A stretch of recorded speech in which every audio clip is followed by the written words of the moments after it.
There we go. Okay. Konnor Kirkpatrick, running for Josephine County Commissioner. Thank you. And what are the requirements for the position you're seeking? The requirements, that's a good question. Josephine County resident, I believe, is a main requirement. I probably should have studied more about that. The Josephine County resident, there's the three main requirements. And to be honest, I don't even really know what they are. You said the main one. Yeah, the Josephine County resident, a registered voter, I believe, yes, is a requirement, which, yeah, and then I'm not sure, there isn't an age requirement, is there? No. Over 18. Oh, over 18, correct. is that what it is? Okay. Yeah. So you're a mature person. Yeah, and I've really have no government experience, and I have no political experience. Even I only just involved myself in local politics about a year ago. So, and then for the past year, I've been attending all the meetings I can. Commissioner meetings, city council meetings, submitting proposals, drafting ordinances, doing what I can as a citizen. And yeah, I don't really have any sort of political side. The whole political side system kind of confuses me because everyone's just so one side or the other. When to me, I look at the issue, and then sometimes I don't even know that I'm a political side. Like for recycling, someone informed me that recycling is a political thing, and I was like, okay, that's news to me, So yeah, sometimes I may fall on either side based on an issue, but I just try to do what I think is right, for the community and stuff like that. I think you've just about answered the second question, but let me ask it anyway. Okay. Do you have any experience and/or education that could apply to the position you're seeking? Is there a current conflict possibility of how any of these conflicts could be resolved? Any conflict of interest? So I own a business. I own Two Guys One Truck. I've been vocal about that of all the meetings that I go to and everything. I also I also founded a nonprofit thrift store, and I also I facilitate the state mandated mattress recycling for Josephine County and for the city. I do that voluntarily. It's a state mandated program.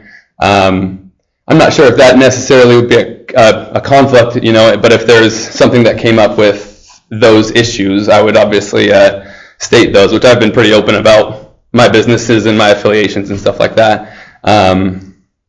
But yeah, I've been glad to be able to provide that mattress recycling service because it's saved residents over $15,000 in disposal fees, and it's recycled over 15,000 or over 50,000 pounds of recyclable material, diverted it from the landfill, all for free. So that was a cool program.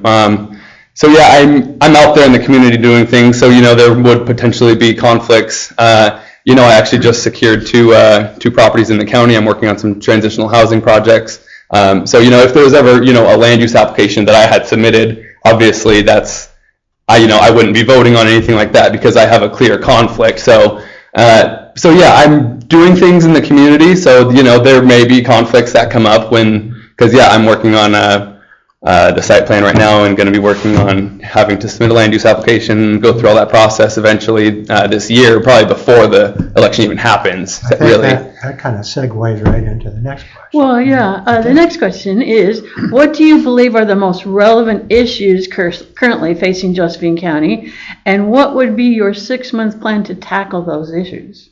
Well, so I'm kind of trying to tackle those issues as a citizen, even without the seat.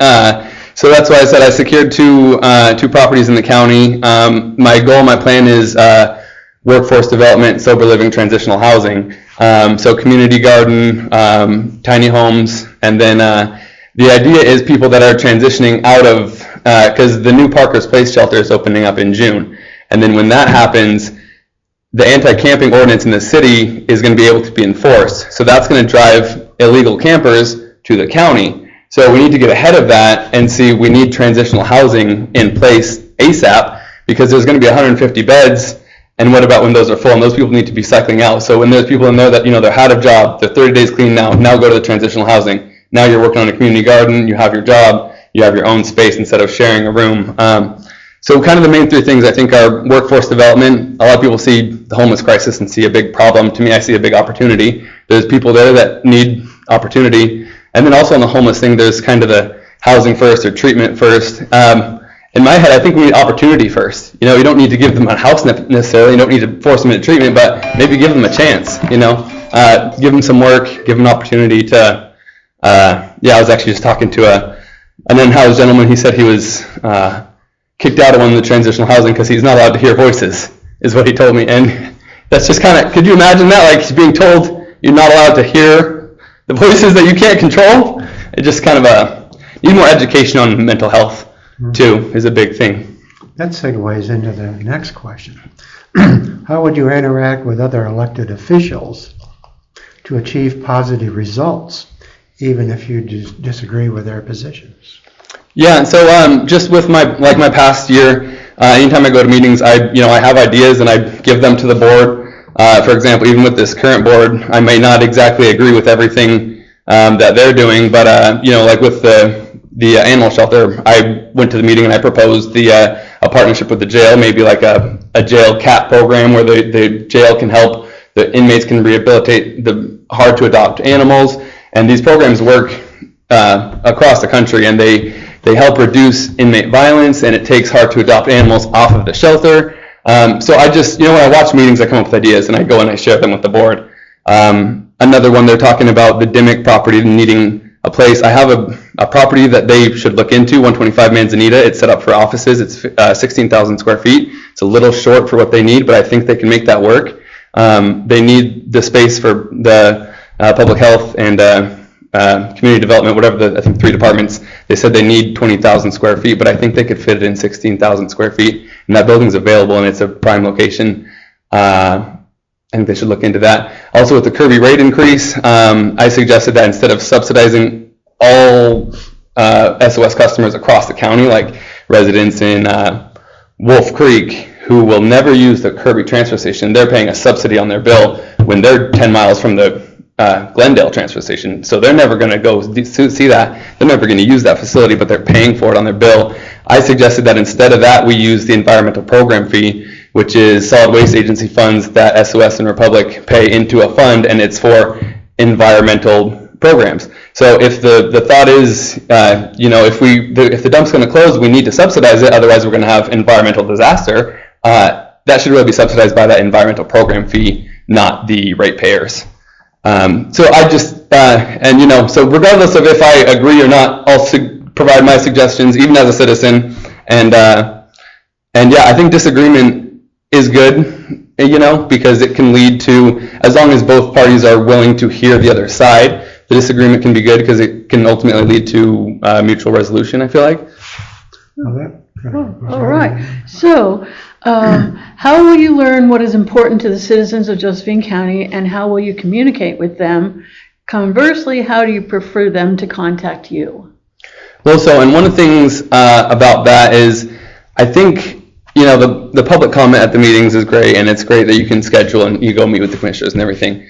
But I think the public would really benefit from an actual public question and answer period, maybe regularly, at each meeting, to where the public can ask a question and then the board should at least do their best to respond. Because, you can go up and do a public comment and then you can just get ignored and then you're not really being heard. But it would be nice if, there could be a Q&A section, and then, people could ask a question, and then, even if the commissioners are like, I'll have to look into that, I really don't know, at least some sort of response. I think a public Q&A and a public forum, because, they say, come and talk to my office, but what about everyone else that wants to hear the answer to these questions? So that's one thing that I would really try to push for, is a public question and answer, in a public recorded forum. Ask the questions and get the answers for everyone, That kind of goes right into the next question. If a debate were arranged, would you be willing to participate? Yeah, definitely. I think there was, I'm not sure if it's a debate, but I think the chamber does something in the council chambers. Yeah. I guess that's kind of like a forum. But I would definitely be open to, I almost wanted to, I just am so busy right now, and to be honest, campaigning is not really something that I'm going to be spending a lot of time doing. To me, I got other things that I'm doing, and I'd rather just do the work I'm doing and get my name out there that way versus, hey, vote for me. I'd rather just say, hey, this is what I'm working on. What do you think? so, but yeah. Good. All right. So, is there anything else you want to tell the voters about yourself before we conclude the interview? I was born and raised here in Grants Pass. I was born in the old hospital they tore down. I'm just like I said, not a politician. I just have ideas that I think are good ideas, and I'm just a local dad and have a 5-year-old son that I raise here, and a local business owner. I've been running my business, cleaning up the community the best I can for the past 5 years. Started a thrift store that I could give back the discarded items to the people that can't afford them. So, I just do what I can to give back to the community.